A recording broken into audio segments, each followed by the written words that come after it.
윤석열 씨, 이게 당신이 원하던 결과인가요? 영상 시청하시기 전에 구독과 좋아요 한 번씩 부탁드립니다. 제가 얼마 전에 유엔 연설 참사에 대해 이야기를 해드렸습니다.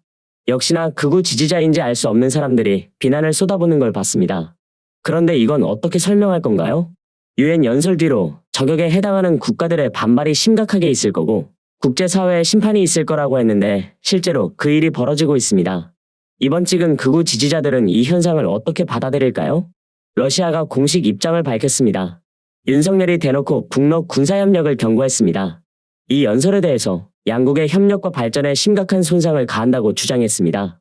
발언 하나로 한러 관계까지 훼손시키고 있다는 겁니다. 러시아 외교부 발표가 공식적으로 있었는데요. 심지어 러시아가 비대면으로 공식 입장을 밝힌 게 아니라 이도훈주 러시아 한국 대사를 만나 직접 이런 뜻을 전했다고 합니다. 이 정도면 대놓고 한국과의 관계를 부정적으로 두고 있다는 거죠.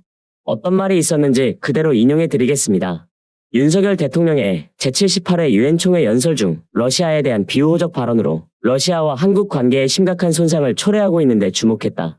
불행하게도 한국은 추측에 기반해 러시아에 대한 정책을 수립하는 것을 선호하는 것으로 보인다. 이는 양국 협력 발전에 비우호적 환경을 조성하고 실망을 초래한다. 그러니까 대체 대통령이라는 사람 하나가 우리나라를 어디까지 떨어뜨릴 거냐 이겁니다. 대체 유엔 연설에서 왜 쓸데없이 북한과 러시아를 건드리는 것이며 왜 현장에 맞지 않는 이야기를 자신감 있게 말을 하냐 이거죠. 대한민국과 동맹, 우방국들은 좌시하지 않을 것이다. 이런 발언은 말 그대로 도발하는 거나 다름없습니다.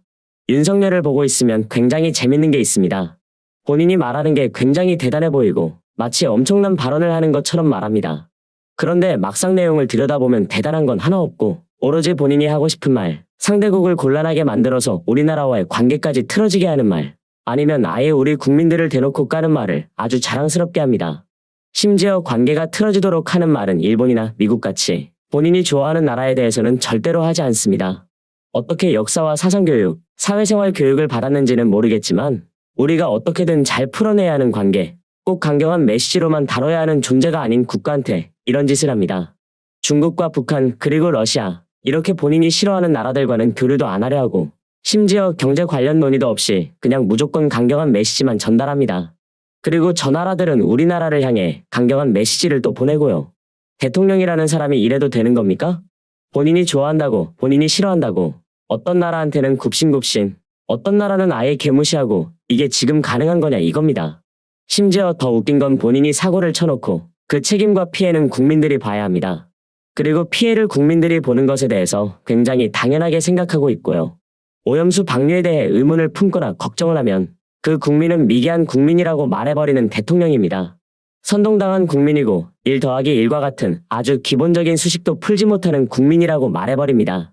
그러면서 그 중에서도 본인을 아주 찬양해주는 사람들만 챙깁니다.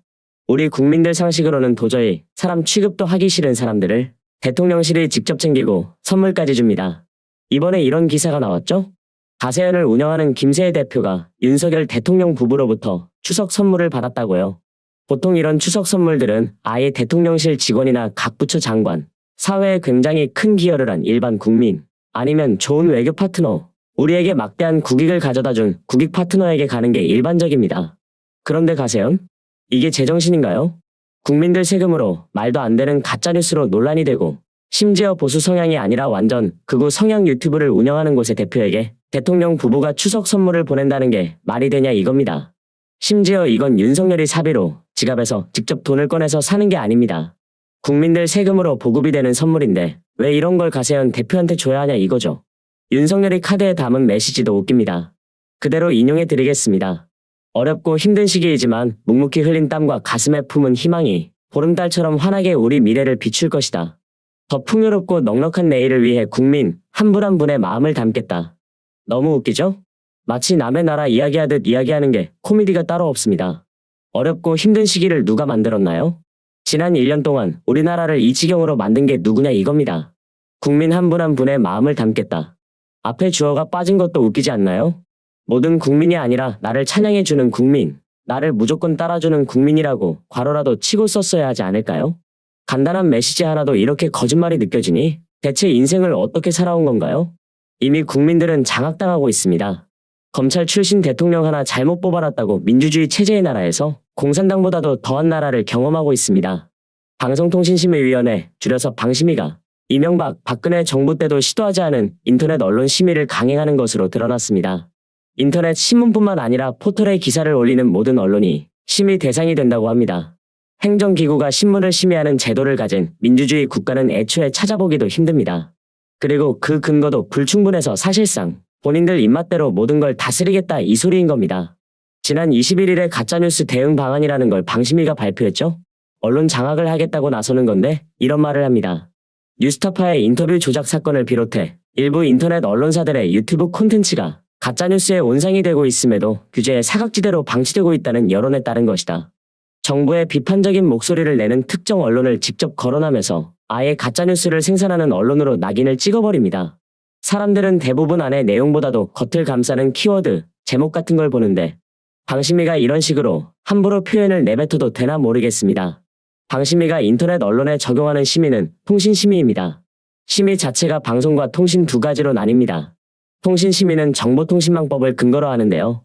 불법 유해 정보가 담긴 인터넷 게시물, 사이트, 이런 것들을 차단하거나 삭제할 수 있도록 요청하는 심의를 말합니다. 방심위는 통신심의를 하겠다는 것만 밝히고 방법이나 절차, 근거, 기준, 이런 것들은 구체적으로 설명하지 않았고 이런 질문에는 홍보팀에 문의하라는 원론적인 답변만 내놨다고 합니다. 그리고 홍보팀은 보도자료에 나온 이상으로는 말하기가 어렵다고 선을 그었고요. 심의 규정에는 사회질서 위반과 명예훼손 조항이 있습니다. 사회질서 위반은 말 그대로 사회적 혼란을 현저히 야기할 우려가 있는 내용에 한해 심의합니다. 대부분 음모론 같은 게 여기에 해당하는데 아마 정부를 비판하는 모든 내용을 음모론으로 규정할 겁니다.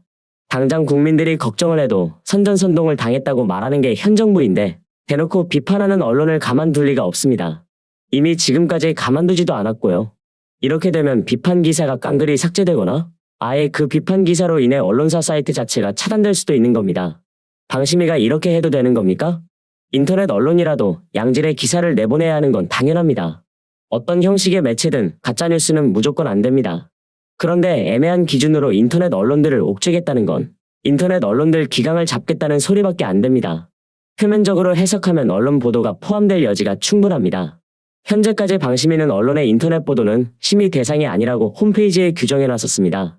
본인들의 소관이 아니라 언론중재위의 소관이라고 선을 그었던 거죠. 이명박, 박근혜 정부 때도 하지 않은 짓을 윤석열 정부 들어서 한다는 겁니다. 역대 최악의 대통령이라는 수식어가 가장 잘 어울리는 인간입니다. 이제는 아예 국민들이 자주 들여다보는 인터넷 언론까지 장악하겠다는 건데 이 정부를 언제까지 그냥 두실 건가요? 이동관은 뉴스타파를 규제 사각지대라고 표현했습니다.